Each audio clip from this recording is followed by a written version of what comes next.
அஸ்ஸலாமு அலைக்கும் வரஹ்மத்துல்லாஹி வபரகாத்துஹு. அல்ஹம்துலில்லாஹ் அல்ஹம்துலில்லாஹி ரப்பில் ஆலமீன் வஸ்ஸலாத்து வஸ்ஸலாமு அலா சய்யிதில் முர்சலீன் வ அலா ஆலிஹி வ அஸ்ஹாபிஹி அஜ்மஈன்.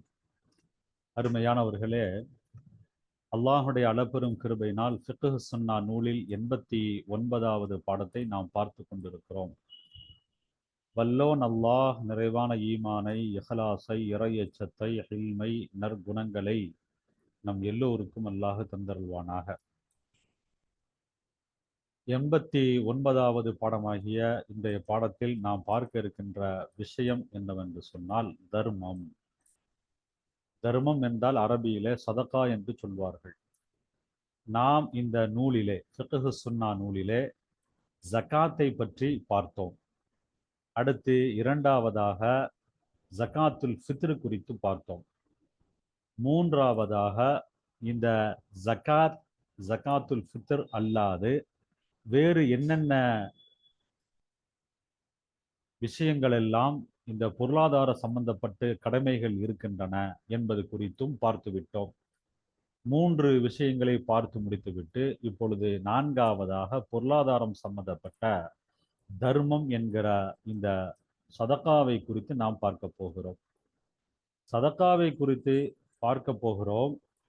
சதகாவில் என்னென்ன விஷயங்கள் எல்லாம் இருக்கிறது, அதற்கான ஹதீஸுகள், ஆயத்துகள், அது மாதிரி சஹாபாக்களுடைய கருத்துக்கள், இமாம்களுடைய அபிப்பிராயங்கள், இந்த சதகா சம்பந்தப்பட்ட சட்டங்கள், இதெல்லாம் பற்றி உண்டான ஒரு தெளிவான விளக்கங்களை நாம் பார்க்க போகிறோம். பாருங்கள், தலைப்பை பாருங்கள். சதகத்து ததவ்வுஇ, மேல்மிச்சமான தர்மம். அப்போ கடமை எதெல்லாம்ங்கிறத நம்ம இதுவரைக்கும் 3 விஷயங்கள் பார்த்தோமே, இதெல்லாம் கடமை. இந்த 3ம் போக நான்காவதாக இப்பொழுது நாம் பார்ப்பது மேல்மிச்சமானது, அது அவரவர்கள் விரும்பி செய்யக்கூடியது. தஹல் இஸ்லாமு இலல் பதிலி, இஸ்லாம் அழைக்கிறது. இலல் பதிலி, கொடுப்பதின் பக்கம், வழங்குவதின் பக்கம் இஸ்லாம் அழைக்கிறது. வஹல்ல அலைஹி, வஹல்ல தூண்டுகிறது, அலைஹி இந்த ஹீயுடைய லமீர் எதுன்னா பதில். கொடுப்பதின் மீது தூண்டுகிறது. ஃபி உஸ்லூபின் யஸ்தஹ்வில் அஃஇதத்து, உள்ளங்களெல்லாம் ஆர்வப்படுகிற விதத்தில் இஸ்லாம் கொடுப்பதின் மீது தூண்டி விடுகிறது. வயபஅசு, கிளப்பி விடுகிறது. ஃபின் நஃப்ஸில் அர்ஹியதி, கொடுக்க வேண்டி தாராள தன்மையுடைய உள்ளத்தில தூண்டி விடுகிறது, கொடுக்க வேண்டும் என்று தூண்டி விடுகிறது. வயுசீரு ஃபீஹா, அதிலே பிரதிபலிக்க செய்கிறது. மஹாலியல் ஹைரி வல் பிர்ரி வல் இஹ்சானி, இந்த இடத்துல இது நூன் கிடையாது, லாம். மஹாலிய அப்படின்னு சொன்னா உயர்வான, நலவுகளில் உயர்வான, அதே மாதிரி வல் பிர்ரி நன்மைகளில் உயர்வான, வல் இஹ்சான் உபகாரம், உபகாரத்தில் உதவி செய்வதில், உபகாரம் செய்வதில் உயர்வானவற்றை இதிலே சுட்டி காட்டுகிறது, பிரதிபலிக்க செய்கிறது. இஸ்லாம் உயர்வான காரியத்தின் பக்கம் மனிதரை இழுக்கிறது.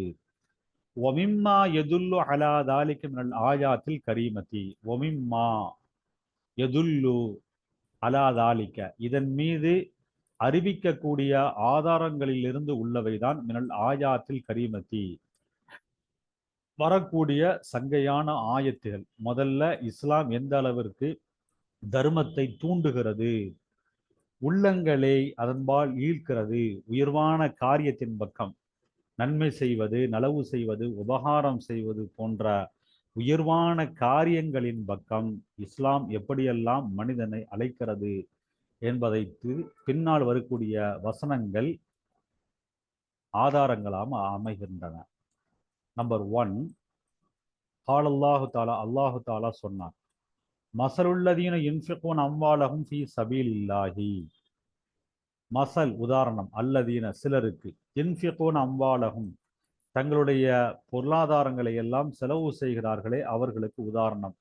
ஃபீ சபீலில்லாஹி, அல்லாஹுடைய பாதையில், தங்களுடைய பொருட்களை எல்லாம் செலவு செய்கிறார்களே அவர்களுக்கான உதாரணம் கமசலி ஹப்பத்தின் ஒரு வித்தை போன்று, அம்பதத் சபஹ சனாபில அது 7 கதிர்களை முளைவித்தது, ஃபீ குல்லி சும்புலத்தின் மியத்து ஹப்பா ஒவ்வொரு கதிர்லையும் 100 வித்துக்கள் உண்டு. அப்போ ஒரு வித்து எப்படி 700 வித்துக்களை விளைவிக்குதோ பாருங்க, 7 கிளை, ஒவ்வொரு கிளையிலையும் 100 வித்து அப்படின்னா 700. எது? இந்த ஒரு வித்து தான், ஹப்பத் என்கிற ஒரு வித்து 700 வித்துக்களை விதைக்கிறது, விளைவிக்கிறது. விதைக்கப்பட்ட ஒரு விதை 700 வித்துக்களை விளைவித்து விட்டது. அப்ப இப்படித்தான் ₹1 தர்மம் கொடுத்தா அது 700 மடங்கு நன்மையை பெற்று தருகிறது. வல்லாஹு யுலாஇஃபு லிமன் யஷாஉ, தான் நாடியவருக்கு அல்லாஹ் இரட்டிப்பாக்கி கொடுக்கிறான், பன்மடங்காக பெருக்கி கொடுக்கிறான். வல்லாஹு வாசிஉன் அலீம், அல்லாஹ் விசாலமானவன், அறிந்தவன். பாருங்க, இந்த வசனம் எந்த அளவிற்கு மனிதர்களை தூண்டுகிறது. ஒரு ரூபாய் கொடுத்தா 700 ரூபாய் கொடுத்த நன்மை கிடைக்குது அப்படின்னு சொன்னா யாருங்க கொடுக்காம இருப்பாங்க? எல்லோருமே கொடுப்பார்கள், கொடுப்பதற்கு ஆசைப்படுவார்கள், விசாலமான உள்ளங்கள் ஏற்படும். அப்படி அப்போ இது மாதிரி அவர்கள் எல்லோரும் தர்மம் செய்ய வந்து விட்டார்கள் என்று சொன்னால் உபகாரம், அது மாதிரி நலவுகள், நன்மைகள் எல்லாம் உலகத்துல பெருகி போகிவிடும். அதை தான் குர்ஆனுடைய வசனங்கள் தூண்டுகிறது. அதில் முதல் வசனத்தை நாம் பார்த்து விட்டோம். அடுத்து 2வது வசனம், கால, அல்லாஹு தாலா சொன்னான், லன் தனாலுல் பிர்ர, நன்மையை நீங்கள் அடைந்து கொள்ள மாட்டீர்கள், ஹத்தா, எதுவரை தெரியுமா, துன்ஃபிகு, நீங்கள் செலவு செய்கிற வரை, மிம்மா துஹிப்பூன, நீங்கள் விரும்புகிறவற்றிலிருந்து நீங்கள் செலவு செய்கிற வரை நீங்கள் நன்மையை அடைந்து கொள்ள மாட்டீர்கள். அப்போ மனிதனுக்கு விருப்பமானது எது என்று கேட்டால் பொருளாதாரம்.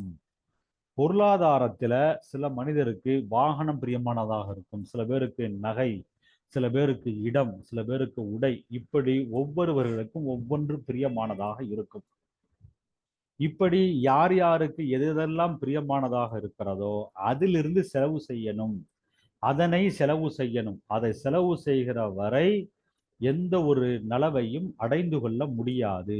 இந்த வசனம் இறங்கிய நேரத்துல தான் ஒரு சஹாபி நபி இடத்துல வந்து கேட்டார்கள், யா ரசூலல்லாஹ், இப்படி அல்லாஹ் சொல்லியிருக்கிறானே, எனக்கு பிரியமானது என்னவென்று சொன்னால் என்னுடைய தோட்டம், அந்த தோட்டத்தை நான் அல்லாஹுக்காக வேண்டி தர்மம் சதகா செய்கிறேன் என்றார்கள். அப்ப இப்படி மனிதனுக்கு பிரியமானது எதுவோ அதனை தர்மமாக செய்ய வேண்டும் என்று குர்ஆனுடைய வசனம் தூண்டுகிறது, இஸ்லாம் தூண்டி விடுகிறது. உள்ளங்களை இது மாதிரியான காரியத்தின் பக்கம் இஸ்லாம் ஈர்க்கிறது, அழைக்கிறது. ஒமா துன்ஃபிகு மின் ஷையின், எதனை நீங்கள் செலவு செய்கிறீர்களோ, ஒமா துன்ஃபிகு, நீங்கள் செலவு செய்வது, மின் ஷையின், எந்த ஒன்றிலிருந்து செலவு செய்வது எதுவாகவும் இருக்கலாம்.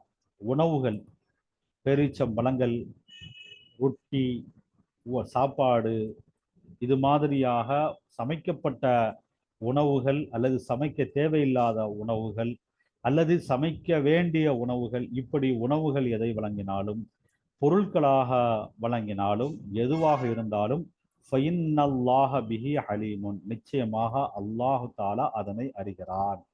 இந்த ஹீவுடைய லமீர் ஷை. இந்த வசனம் எங்க வருகிறது? ஆலு இம்ரான் என்கிற சூறாவில 92வது வசனமாக இந்த வசனம் இடம்பெற்றுகிறது. பாருங்கள், முதல் வசனம் எந்த அளவிற்கு சதகா செய்வதற்கு தூண்டியது, 2வது வசனம் எப்படியெல்லாம் தூண்டுகிறது என்று. 3வது வசனத்தை பார்ப்போம். வகால, அல்லாஹு தாலா சொன்னான், வஅன்ஃபிகு மிம்மா ஜஅலகும், வஅன்ஃபிகு, நீங்கள் செலவு செய்யுங்கள், மிம்மா ஜஅலகும், அல்லாஹ் உங்களை எதிலே ஆக்கினானோ, முஸ்தஹ்லஃபீன ஃபீஹி, உங்களை பிரதிநிதிகளாக அல்லாஹ் எதிலே உங்களை ஆக்கினானோ அவற்றிலிருந்து. அப்ப அல்லாஹு ஜல்ல ஷானுஹு தஆலா ஒவ்வொருவருக்கும் ஒவ்வொன்றை வழங்கியிருப்பான். அதற்கான பொறுப்பாளர்கள், அதனுடைய பிரதிநிதிகளாக யார் இருக்கிறார்களோ அந்தந்த பொருட்களில் இருந்து அவர்கள் அதனை செலவு செய்ய வேண்டும். ஃபல்லதீன ஆமனு மின்கும், உங்களுக்கு முன்னால் இருந்தார்களே அவர்கள், வஅன்ஃபகு செலவு செய்தார்களே அவர்கள் லஹும் அஜ்ருன் கரீமுன் மிகப்பெரிய கூலி அவர்களுக்கு இருக்கிறது. அப்போ முன்னாடி இருந்தவர்கள் எல்லாம் அவர்களுக்கு எந்த பொருளே அவர்கள் பொறுப்பாளர்களாக இருந்தார்களோ அல்லாஹ் அவர்களுக்கு வழங்கியிருந்தானோ அதையெல்லாம் அவர்கள் தாராளமாக செலவு செய்தார்கள். அதனால் மாபெரும் கூலியை மிக பெரும் கூலியை அவர்கள் பெற்றுக்கொண்டார்கள். இந்த வசனம் அல் ஹதீத் குரான்ல ஹதீத் என்கிற சூறாவிலே வருகிறது. 7வது ஆயத்தாக இடம்பெறுகிறது. அல்ஹம்துலில்லாஹ், சதகா சம்பந்தப்பட்ட குரானுடைய வசனங்களை நாம் பார்த்து முடித்து விட்டோம். குரானிலே சதகா சம்பந்தப்பட்ட ரொம்ப வசனங்கள் நிரம்பி இருக்கிறது. ஆனால் நூலாசிரியர் அவர்கள் ஒரு 3 வசனங்களை மட்டும்தான் இங்கே கொண்டு வந்திருக்கிறார்கள். இந்த 3 வசனமுமே மிக முத்தாய்ப்பான வசனங்கள், மிக சிறப்பான வசனங்கள், தர்மத்தை அதிக அளவு தூண்டக்கூடிய வசனங்கள். இந்த 3வது வசனத்துல முன்னோர்கள் எல்லாம் நமக்கு முன்னால் ஈமான் கொண்ட முன்னோர்கள் நிரப்பமாக தர்மம் செய்தார்கள், மாபெரும் கூலியை பெற்றுக் கொண்டார்கள் என்று 3வது வசனம் அறிவிக்கின்றது. 2வது வசனத்தை பொறுத்த அளவிற்கு நாம நன்மையை பெற வேண்டும் என்று சொன்னால் நமக்கு விரும்பியவற்றை நாம் தர்மமாக செய்தே ஆக வேண்டும். நாம் எதனை தர்மம் செய்தாலும் அதனை அல்லாஹ் அறிகிறான், அதற்கான கூலியை தருகிறான் என்று 2வது வசனம் தெரிவிக்கின்றது. இதையெல்லாம் விட மேலாக முதல் வசனத்துல அல்லாஹு ஜல்ல ஷானுஹு வ தஆலா மிக அற்புதமாக தர்மம் செய்யக்கூடிய நன்மையை விளக்கி காட்டிவிட்டான். 1க்கு 700 என்கிறது. 700 என்று சொல்லி அதோடு அல்லாஹ் முடிக்கவில்லை. தான் நாடியவருக்கு அல்லாஹ் இன்னும் இரட்டிப்பாக்கி கொடுப்பான்.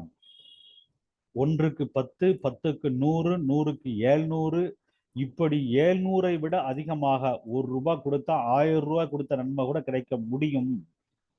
அப்ப அல்லாஹு ஜல்ல ஷானுஹு வ தஆலா நாம வழங்குறதை விட பன்மடங்கு நன்மைகளை அல்லாஹ் நமக்கு வழங்குவான் என்பதைத்தான் முதல் வசனம் சுட்டி காட்டுகிறது.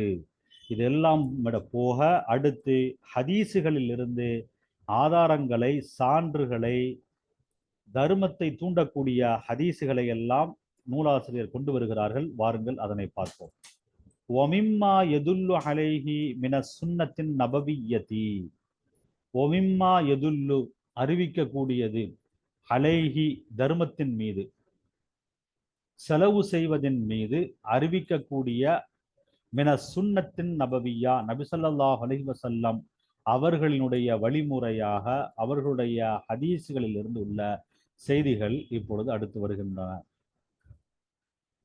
நம்பர் 1, கால ரசூலுல்லாஹி ஸல்லல்லாஹு அலைஹி வஸல்லம், அல்லாஹ்வின் தூதர் ஸல்லல்லாஹு அலைஹி வஸல்லம் அவர்கள் கூறினார்கள், இன்ன சதகத நிச்சயமாக தர்மம், துத்துஃபிஉ அணைக்கும், கல்பர் ரப்பி இறைவனின் கோபத்தை அணைத்துவிடும், வததுஃபஉ தட்டிவிடும், மைத்தத சூஇ கெட்ட மரணத்தை, தீய மரணத்தை, மோசமாக மரணிப்பதை விட்டும் தடுக்கும்.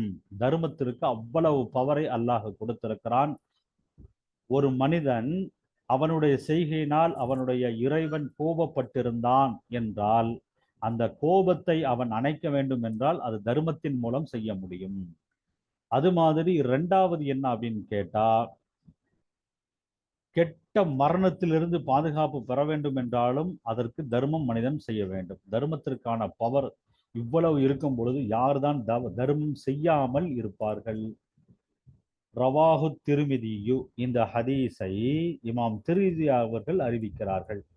வஹஸ்ஸனஹு, இந்த ஹதீஸை திருமிதி அவர்கள் ஹசன் தரத்தில் உள்ள ஹதீஸ் என்றும் கூறியிருக்கிறார்கள். அத்திருமிதியில 664வது ஹதீஸாக இந்த ஹதீஸ் இடம்பெற்றிருக்கிறது.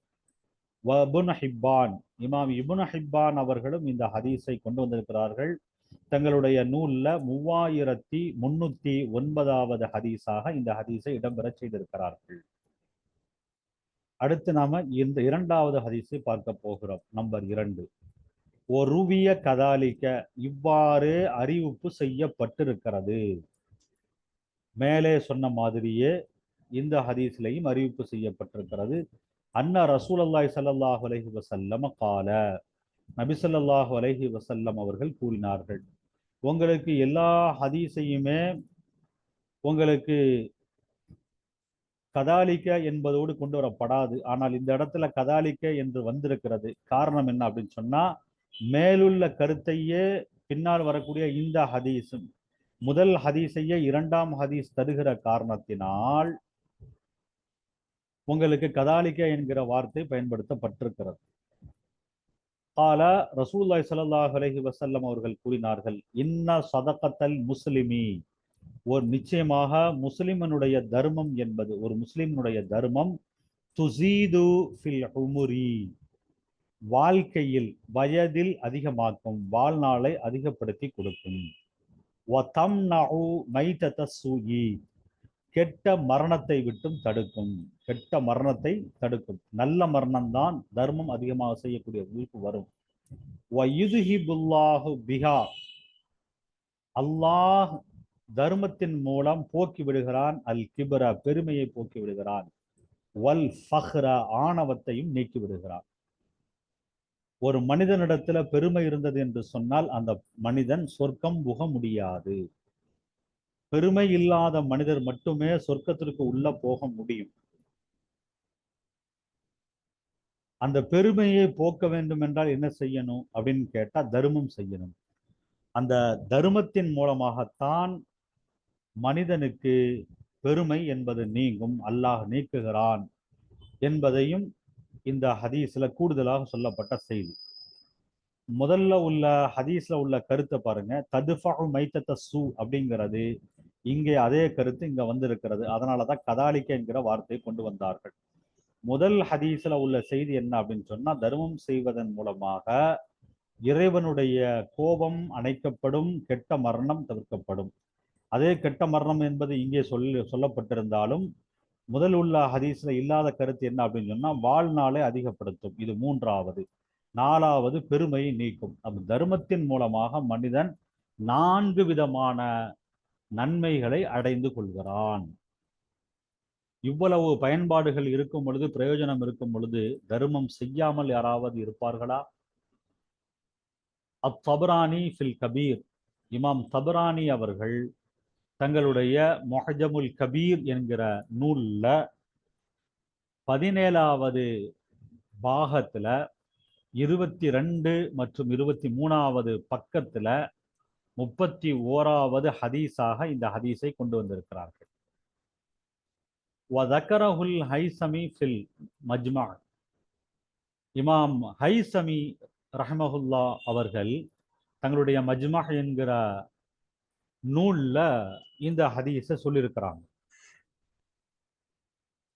வதக்கரஹு, இந்த ஹதீஸை கூறியிருக்கிறார்கள் அல் ஹைசமி, இமாம் ஹைசமி அவர்கள் இந்த ஹதீஸை கூறியிருக்கிறார்கள் ஃபில் மஜ்மஹி, தங்களுடைய மஜ்மஹு ஸவாஹித் என்கிற நூலில். எத்தனாவது பாகம்? 3வது பாகத்துல 110வது பக்கத்துல கூறியிருக்கிறாங்க. 3வது பாகம் 110வது பக்கத்துல இந்த ஹதீஸை அவர்கள் கூறியிருக்கிறார்கள். 3 ஹதீஸுகளை, 2 ஹதீஸுகளை நாம் பார்த்து விட்டோம், நம்பர் 1, நம்பர் 2. அடுத்து நாம பார்க்க போகிறது 3வது ஹதீஸ். வகால ஸல்லல்லாஹு அலைஹி வஸல்லம், அல்லாஹுவின் தூதர் ஸல்லல்லாஹு அலைஹி வஸல்லம் அவர்கள் கூறினார்கள், மாமின் யௌமின் யுஸ்பிஹுல் இபாது ஃபீஹி, எந்த ஒரு நாளும் இல்லை, அடியார்கள் எந்த நாளையில் காலையில் ஆகுவார்களோ அந்த எந்த ஒரு நாளும் இல்லை. அப்படின்னா என்ன? எல்லா நாளும் இருக்கிறது. எப்படி இருக்கிறது? இல்லா ஒ மலக்கானி என்சலானி, 2 மலக்குகள் இறங்காமல் எந்த ஒரு காலையும் எந்த ஒரு நாளும் இல்லை. அப்போ தினமும் 2 மலக்குமார்கள் இறங்குகிறார்கள். ஃபயகூலு அஹதுஹுமா, அந்த 2 பேரில் ஒருவர் சொல்கிறார், அல்லாஹும்ம யா அல்லாஹ், ஆஹத்தி நீ கொடுப்பாயாக, முன்ஃபிகன் செலவு செய்பவருக்கு, ஹலஃபன் பகரத்தை நீ கொடுப்பாயாக. யார் செலவு செய்கிறாரோ அவருக்கு நீ பகரத்தை கொடு. அப்படின்னா செலவு செய்ததையும் கொடுக்கணும், அந்த செலவுக்கான பகரமாக நன்மையாகவும் கொடுக்கணும். அப்போ செலவுக்கான பகரத்தை நீ கொடுத்து விடு அப்படின்னா நமக்கு அது கிடைக்கப்பட்டு விடும், அதிகப்படியாகவே கிடைக்கும். அது கிடைப்பதற்காக வேண்டி வானத்துல இருந்து 2 மலக்குகள் இறங்கி அதுல ஒருவர் பகரம் கிடைப்பதற்காக வேண்டி துவா செய்கிறார். வயகூலுல் ஆஹரு, மற்றொருவர் துவா செய்கிறார், மற்றொரு மலக்கு. அல்லாஹும்ம யா அல்லாஹ், ஆகத்தி நீ கொடுப்பாயாக, மும்சிகன் தடுத்து வைத்துக் கொள்ளக்கூடியவர்களுக்கு, அதாவது கொடுக்காமல் வைத்திருக்கக்கூடியவருக்கு நீ கொடுப்பாயாக, தலஃபன் அழிவை கொடுப்பாயாக. அழிவுனா என்ன? பொருளாதார நஷ்டத்தை கொடுப்பாயாக, பொருளாதார இழப்பை நீ கொடுப்பாயாக. அந்த அழிவுங்கிறது எந்த விதத்திலையும், எந்த ரூபத்திலையும், எந்த ரீதியிலையும் வரலாம். மனிதனுக்கு அழிவு வருகிறது, நாசம் ஏற்படுகிறது அப்படின்னு சொன்னா அது இந்த மலக்கினுடைய சாபம்.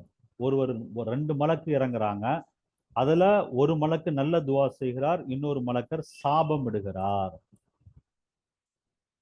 சாபத்திலிருந்து நாம் தப்பிப்பதற்காக வேண்டியே தர்மம் செய்தாக வேண்டும் என்பது இந்த ஹதீஸிலிருந்து புரிகிறது. இரண்டாவது, முதல் மலக்கினுடைய அந்த துஆவை பெற வேண்டும் என்பதற்காக வேண்டியும் நாம் தர்மம் செய்ய வேண்டும் என்பதை இந்த ஹதீஸ் நம்மை தூண்டுகிறது. ரவாஹு முஸ்லிமுன், இமாம் முஸ்லிம் அவர்கள் இந்த ஹதீஸை அறிவிக்கிறார்கள். முஸ்லிம்ல 1010வது ஹதீஸாக இந்த ஹதீஸ் இடம்பெற்றிருக்கிறது. அடுத்து பாருங்க, 4வது ஹதீஸ்.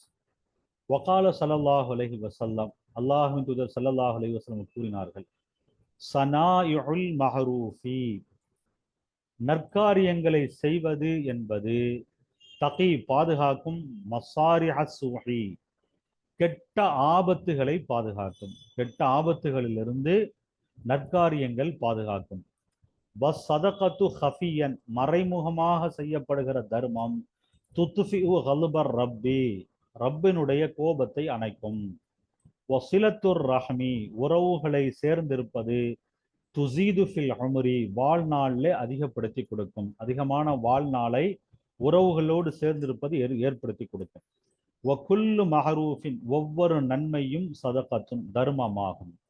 வ அஹ்லுல் மஹரூஃபி ஃபித் துன்யா, உலகிலே நன்மையான காரியங்களை உடையவர்கள், ஹும் அஹ்லுல் மஹரூஃபி ஃபில் ஆஹிரத்தி, மறுமையிலும் அவர்கள் நன்மை உடையவர்களாகவே இருக்கிறார்கள். வ அஹ்லுல் முன்கிரி ஃபித் துன்யா, உலகில் பாவத்தை உடையவர்கள், தீமையை உடையவர்கள், ஹும் அஹ்லுல் முன்கிரி,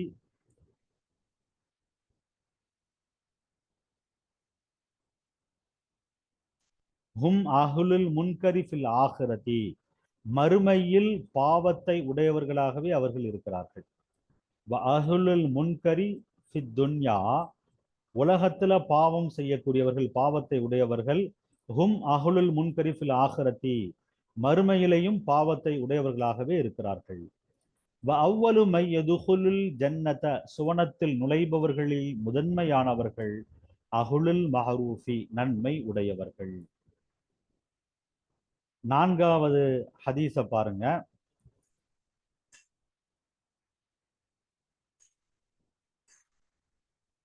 எல்லா நற்காரியங்களுமே தர்மம் என்று வருகிறது. பொருளை கொண்டு பணத்தை கொடுப்பது மட்டும் தர்மம் அல்ல. அது போக மனிதன் நன்மை, நற்காரியம் என்று என்னென்ன காரியங்கள் செய்கிறானோ, ஒரு ஆளுக்கு வழிகாட்டுகிறான் என்றாலும், ஒரு பொருளை ஒரு ஆளுக்கு தூக்கி கொடுக்கிறான் என்றாலும், இதெல்லாம் நன்மையான காரியம் தானே. இது எல்லாமே தர்மத்தினுடைய நன்மையை பெற்று தரும் அப்படிங்கிறது தான் இந்த ஹதீஸில் இருந்து தெரிகிறது. 2வது, உறவினர்களை சேர்ந்திருக்க வேண்டும். அப்படி சேர்ந்திருப்பது வாழ்நாளை அதிகப்படுத்தும் என்பதும் தெரிகிறது. சுவனத்துல நுழைய வேண்டும் என்று சொன்னால் நற்காரியங்கள் உடையவர்களாக இருக்க வேண்டும். இந்த உலகத்துல நற்காரியம் உடையவர்களாக நாம் இருந்தோம் என்று சொன்னால் நாளை மறுமையிலையும் நற்காரியம் உடையவர்களாக நாம் இருக்கலாம். நற்காரியங்கள் உடையவர்கள் தானே சொர்க்கத்திற்குள்ளே நுழைகிறார்கள், அவர்கள் தான் சொர்க்கத்தில் முதன்மையானவர்கள். அதனால் தர்மம் போன்ற நற்காரியங்களான தர்மங்களையும் நாம் நிறைய செய்ய வேண்டும் என்பதை இந்த ஹதீஸ் தூண்டுகிறது. ரவாஹு தபுரானி, இமாம் தபுரானி ரஹ்மத்துல்லாஹி அலைஹி அவர்கள் இந்த ஹதீஸை அறிவிக்கிறார்கள். ஃபில் அவுசத்தி, தங்களுடைய முஅஜமுல் அவுசத் என்கிற நூல்ல இந்த ஹதீஸ் அறிவிச்சிருக்கிறாங்க. தபுரானி ஃபில் அவுசத்தி, முஅஜமுல் அவுசத் என்கிற நூல்ல இமாம் தபுரானி அவர்கள் இந்த ஹதீஸ 6082வது ஹதீஸாக கொண்டு வந்திருக்கிறாங்க. அடுத்து பாருங்க, வதகரஹுல் ஹைசமி ஃபில் மஜ்மஹி, தங்களுடைய மஜ்மஹ் என்கிற நூல்ல இமாம் ஹைசமி ரஹ்மத்துல்லாஹி அலைஹி அவர்கள் இந்த ஹதீஸை கூறியிருக்கிறார்கள். பாகம் 3 பக்கம் 115. இமாம் ஹைசமி அவர்கள் தங்களுடைய மஜ்மஹ் என்கிற நூல்ல 3வது பாகத்துல 115வது பக்கத்துல இந்த ஹதீஸை கூறியிருக்கிறார்கள்.